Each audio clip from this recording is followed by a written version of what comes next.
You're listening to Civic Media. You can tune into any of our live shows on any radio station across the state with the Civic Media app. Find us in your phone's app store and listen anytime, anywhere. This is your WGBW Daily News Roundup for the Talk of Green Bay, 97.9 FM and 1590 AM.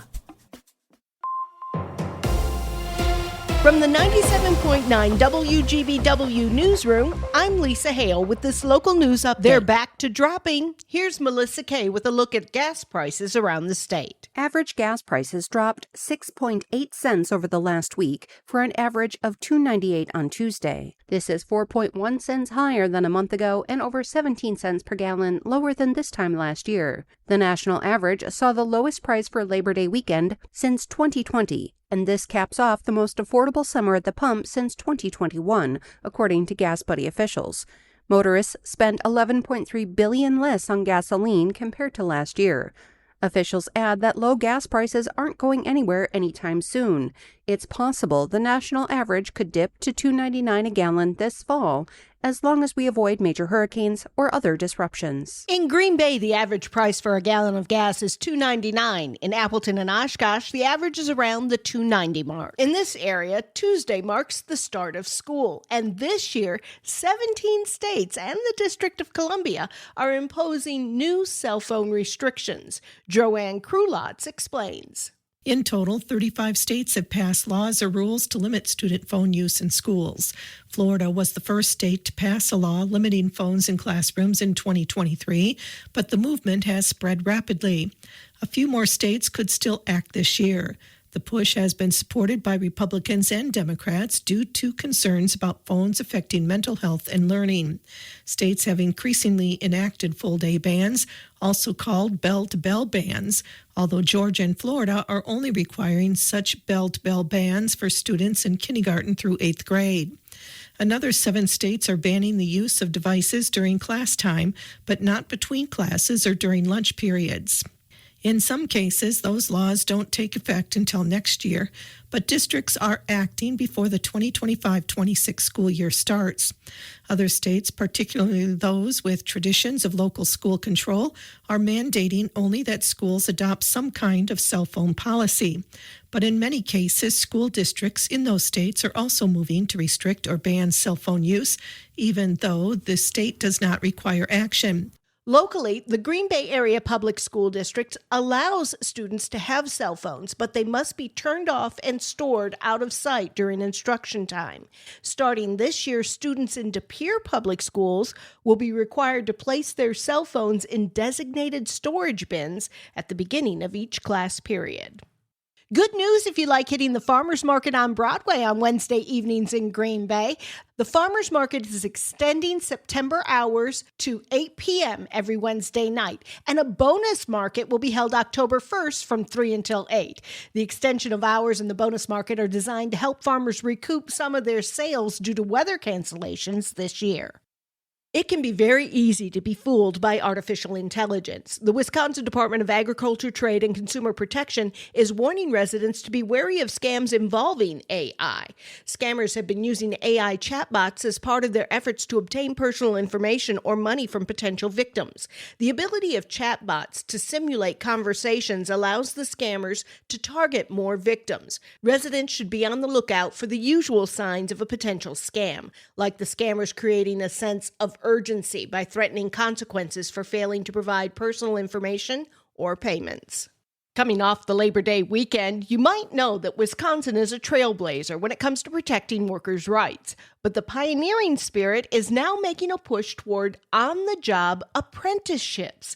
Terry Barr explains. New opportunities are being created in fields from healthcare to aviation, and Wisconsin is leading the way in expanding apprenticeships to shape the future. Here's Amy Pahacek, the state's Workforce Development Secretary. Our apprentices are making a wage not only for their hands-on work experience while they're learning their craft or their trade, but also for their associated time in the classroom. So while they are studying and learning math and other related academic tools to have their profession and their certifications, they are still getting paid, and that is unique.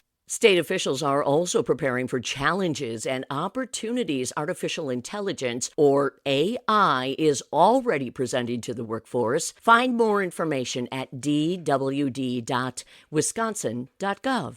News at the top and bottom of the hour all day and on demand anytime at WGBW.FM. I'm Lisa Hale for 97.9 WGBW News. Who's at quarterback? Hi, I'm Mike Clemens with sports. College football. The Wisconsin Badgers host the Middle Tennessee State Blue Raiders Saturday afternoon at 3 o'clock. Will Danny O'Neal start at quarterback for Wisconsin, or is Billy Edwards ready after suffering a sprained knee last week? Luke Fickell. Don't believe that Billy will be playing. He didn't practice. So obviously Danny would be the guy we would go with, and Hunter would be the backup, and we would just proceed from there. NFL, the Packers at practice today. They host the Lions Sunday at 3:25. The Brewers play the Phillies tonight, game 2 of their 3-game series. Pat Murphy reviewed Monday's 10-8 loss to Philadelphia. They got some of the best players in the game on the team, and they did a great job of exploiting us by getting the leadoff guy on base. You can attribute it to a lot of things, but you got to execute, and you can't give up free bases. But the credit goes to the Phillies for their relentless offense, and they did what they had to do. That's Brewers manager Pat Murphy. With sports, I'm Mike Clemens. On your entertainment beat, I'm Pete Schwaba. The Office executive producer Greg Daniels says at one point he was determined never to revisit a similar world to the one he created at The Office. But ultimately, he decided to dive back into the mockumentary sitcom world with Peacock's The Paper. Daniels said he changed his mind after seeing The Office at #1 on Netflix for 4 years. The Paper is now available to stream on Peacock. Alice Rotunda gave birth to her 4th child in a McDonald's parking lot in Michigan. Rotunda said she always planned to name her daughter Matilda and call her Tilly. But after giving birth in the parking lot of the restaurant that served billions and billions, they added a tweak to the name and will call her Mick Tilly. According to the New York Post, Alice insisted she was in labor, but the hospital staff disagreed and sent her home, resulting in said parking lot birth. This was a tough decision for the Rotundas because McTilly was actually conceived in a Burger King parking lot. Once again, it's McDonald's for the win. Former wrestler Dwayne "The Rock" Johnson's moneymaker has always been action films, and not even good ones, really. He's made a decent living using his physique and charm to headline very mediocre films. That apparently has all changed now. Johnson shed 60 pounds for a role in his new film, The Smashing Machine, which tells the story of MMA fighter Mark Kerr. The film stars Emily Blunt opposite Johnson as Kerr's girlfriend. Johnson's hard work physically and mentally appears to have paid off, as the film just premiered at the Venice Film Festival and received a 15-minute standing ovation, making Johnson sob uncontrollably, according to Variety. It's early, but those who have seen the film are already creating Oscar buzz for Johnson. He appears to have come a long way since San Andreas. In a related story, I've been trying to lose 20 pounds for about 3 years and can't really use the "I put it on for a movie" role excuse much longer. Everyone loves a comeback story, and there was a big one last weekend at the box office. The film Weapons, in its 4th week of release, regained first place on the big screen over the holiday weekend. The horror film raked in $10 million, bringing its box office total in theaters to $132 million. Jaws, which was first released in theaters in 1975, hit the big screen again last weekend in honor of the big anniversary and pulled in over $8 million. Not a bad haul for what is considered by many the greatest summer blockbuster film of all time. In 3rd place was new release Caught Stealing, starring Austin Butler and Zoe Kravitz, which pulled in just under $8 million. Rounding out the top 5, Freakier Friday, in its 4th week of release, came in at $6.6 million, and in 5th place was the Benedict Cumberbatch Olivia Williams The Roses at $6 million. Last weekend put closure on the 2025 summer box office. For more showbiz fun, tune into Nightlight with me, Pete Schwaba, weeknights from 6 to 8 p.m. on the Civic Media Radio Network. We have a chance of scattered showers and thunder showers through about mid-afternoon today, and we will get to around 68 for a high by lunchtime, and then temperatures will drop into the 50s by early this evening. A cold front is moving through. 40 tonight, tomorrow, mostly cloudy, with a high of only 60. I'm meteorologist Sean Cable. Currently, it is 60.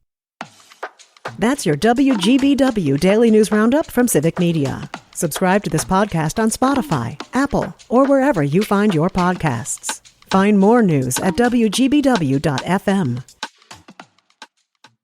The national news cycle never stops, but it can be hard to find news about your local community. Civic Media is dedicated to providing quality local and state news coverage across Wisconsin. With the Civic Media app, you can get notifications about local stories that matter to you and your community. Find the free Civic Media app in your phone's app store and choose notifications from the menu to tell us what kind of news you want to hear about.